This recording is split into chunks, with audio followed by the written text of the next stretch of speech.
Vamos. ¿Escucharon hablar alguna vez de los castillos abandonados que hay en Argentina? Bueno, en nuestro país hay un montón de palacios que fueron abandonados y quedaron en el olvido, que tienen una arquitectura increíble.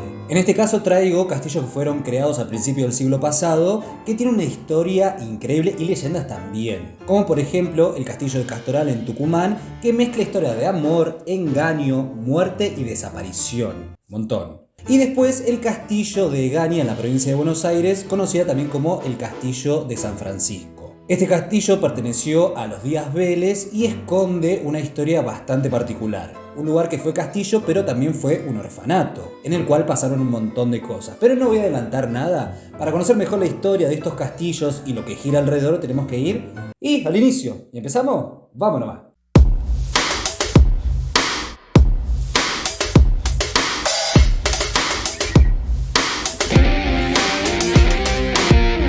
Bueno, el primero es el Castillo del Castoral. Está ubicado a las afueras de Simoca, a orilla del río Salí, como a unos 50 kilómetros al sur de San Miguel de Tucumán. Y este castillo fue construido por el alemán Otto Ruckerberle. No importa cómo se pronuncia. Creo que lo pronuncié bien. Era un empresario, una fortuna tranqui, y vino a Tucumán a principios del siglo XX. Luego de recorrer la geografía provincial como para poder plantar y hacer cosas, encontró unas tierras para poder trabajarlas a las orillas del río Salí y Colorado, aptas para el cultivo de castor, por eso el nombre, castoral. El castor es una planta, conocida también como tártago, que se usa para hacer aceites. Y este chabón lo que hizo fue empezar a comercializar ese aceite en Europa, y ahí su fortuna empezó a crecer muchísimo más. Pero para ese momento el castillo no existía. Todo empezó cuando él viajaba frecuentemente a Europa y solía visitar diferentes cabarets. Bueno, el tema es que ahí conoció a una mujer hermosa, joven, llamada Inés Beruti. Ahí este chabón Otto le propuso que se venga a vivir a Tucumán, pero ella le puso la condición de que le construya una casa rodeada de ríos. Pretenciosa. El chabón le dijo que sí, que se le iba a construir, y ella accedió y se vino. Y bueno, y Otto lo que hizo fue construir la casa y le creó como un lago artificial, como para que pudiera andar en bote, pescar, porque era lo que ella pretendía, una casa rodeada de ríos. Finalmente, en el año 1913, el castillo fue inaugurado. Era un lugar increíble, es un lugar increíble. Cuando se inauguró, este chabón Otto mandó a traer desde Santa Fe una orquesta para que toque en ese evento. Era una noche de fiesta increíble, porque era tipo parisina. Mucha gente vestida bien, las mujeres con unos vestidos increíbles, joyas, los hombres también. Había música, orquesta, bebida, comida, que era lo que ella pretendía, que era algo bastante europeo. La gente bailaba al sonido de la orquesta, estaban todos en una. Era gente de la alta. Y ahí fue cuando ella dijo, sí, mi sueño se hizo realidad.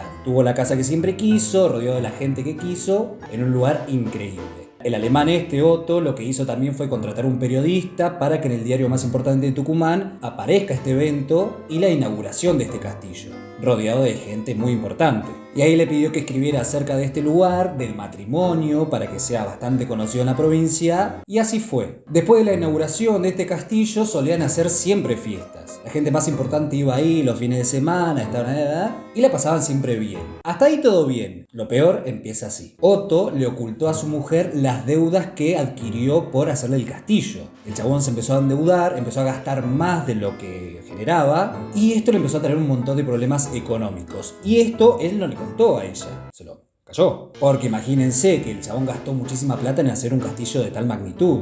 Y ahí empezó la deuda y el chabón no podía pagarla. Se la pasaba, por ejemplo, en su oficina haciendo cuentas, a ver cómo hacía para pagar las deudas, mientras también tenía que trabajar. Y acá sí viene el cambio, donde hay muchas versiones de lo que pasó después. Una de las versiones dice que Inés empezó a fijarse en un chabón de ahí de la zona, también adinerado. Era de una familia que tenía fincas, que tenía mucha plata, que en ningún lado decía el nombre, vamos a llamarlo José. Y ella solía ir a visitarlo muchas veces para saludarlo.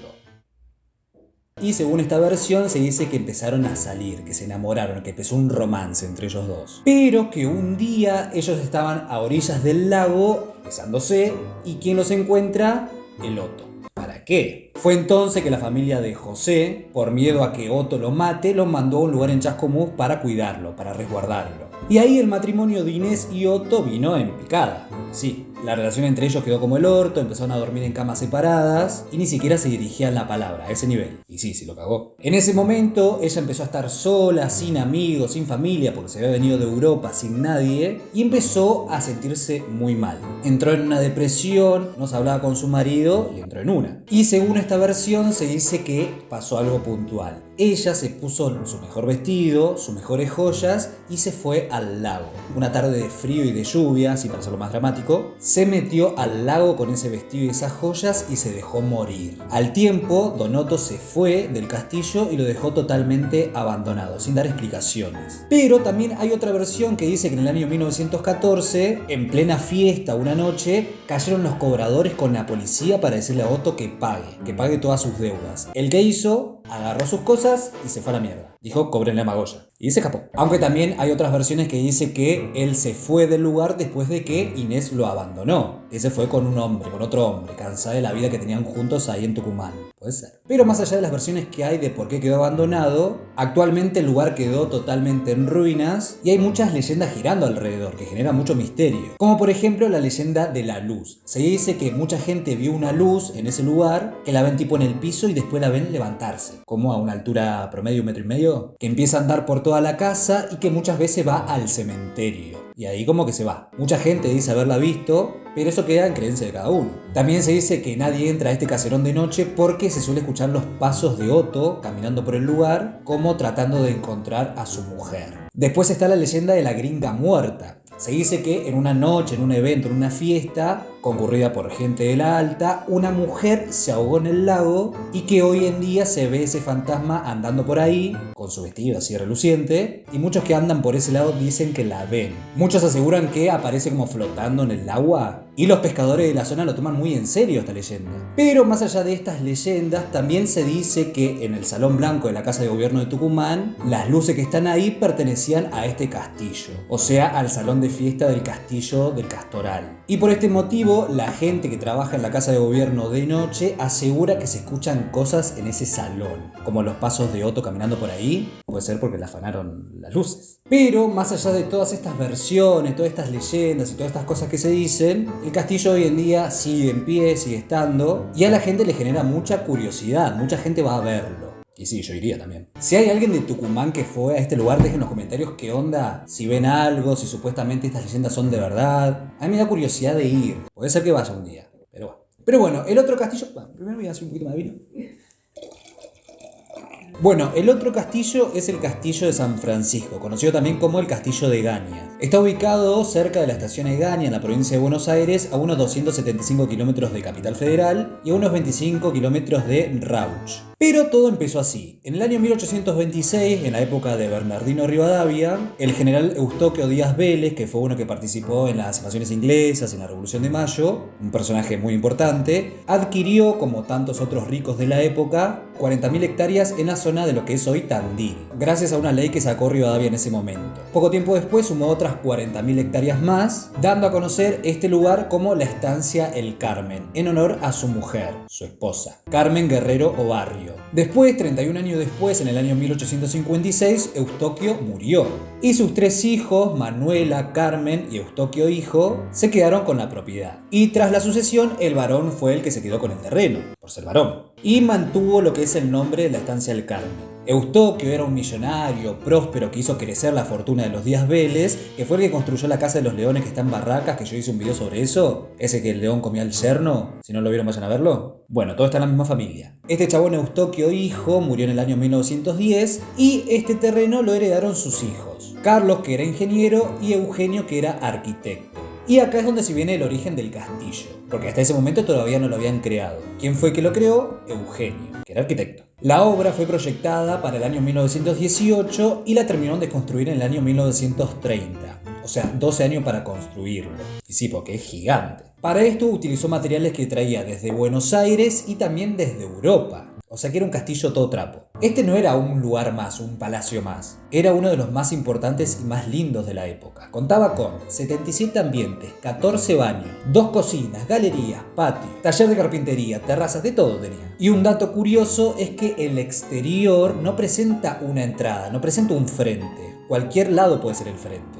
Eso es interesante. Ya para el año 1930 el castillo ya estaba terminado. Eugenio estaba en Europa y volvió a Argentina como para presenciar esta inauguración. Primero pasó por Barracas y ahí en el castillo lo estaba esperando mucha gente, su familia, amigos, porque era un evento muy importante la inauguración de este castillo. Pero algo pasó esa noche en la que todos lo estaban esperando. Esa misma noche llegó la noticia de que falleció ahí en Barracas y todo el mundo lo que hizo fue irse de la casa dejando todo el evento ahí, o sea, la comida en la mesa, todo ahí, por la noticia esa de que había muerto, imagínense. O sea que Eugenio nunca pudo ver su castillo terminado. Toda la gente se tomó el tren y se fue a Buenos Aires. Después de esto, el castillo fue heredado por su hija y estuvo casi 30 años abandonado, o sea, inhabitado. Y acá se viene otra parte u otra época de lo que fue el castillo. Después de lo sucedido con Eugenio Díaz Vélez, en el año 1958, el Estado de la provincia de Buenos Aires expropió el castillo y quedó a manos del Estado. Y en el año 1969 ahí empezó a funcionar un orfanato. Por lo que empezaron a hacer un par de modificaciones en el lugar como para que sea un buen funcionamiento de este orfanato.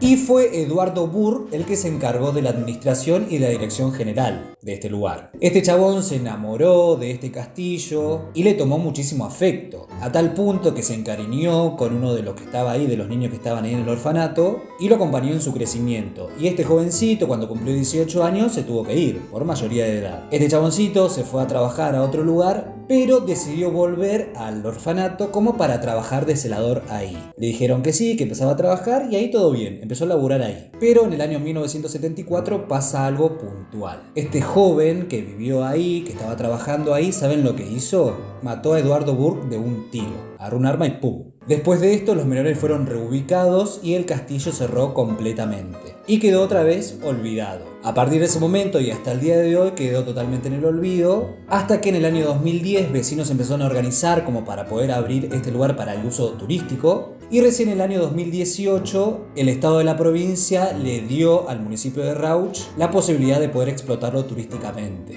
Y por estos vecinos autoconvocados, los domingos y los feriados se puede visitar este castillo. O sea, está para ir. Si están cerca, tienen que ir. Es un lugar increíble. Si lo ven en las fotos, o sea, es gigante, es hermoso, pero está totalmente abandonado. Hay que poner una guita como para poder sacarlo así de su esplendor. Pero bueno, tiene un montón de historia, por lo cual los vecinos con razón quieren que este lugar se explote turísticamente, por la historia que lleva. Si ustedes van o ustedes fueron, también déjenlo en los comentarios para ver qué onda. Cuando vas, cómo es el lugar. Me da una curiosidad ir también. Pero bueno, así la historia de estos dos castillos que me parecen muy interesantes. En Argentina hay un montón de castillos de este tipo. Que si ustedes quieren hago una segunda parte con otros que hay en Buenos Aires, en Santa Fe, en Entre Ríos, en Santiago del Estero creo que también hay. Pero bueno, déjenlo en los comentarios si hago una segunda parte. Y creo que con eso ya estamos. Acuérdense de suscribirse, que estamos cerca de los 100k. Estamos ahí. Y bueno, como para finiquitar, si ustedes tienen alguna historia, alguna leyenda, cualquier cosa a la que quieren que hable, díganme en los comentarios si lo hago. Que eso lo suelo hacer un montón. O sea, me dejan un comentario, yo veo, investigo y lo hago. Así que nada, espero que les haya gustado y nos vemos en el próximo video.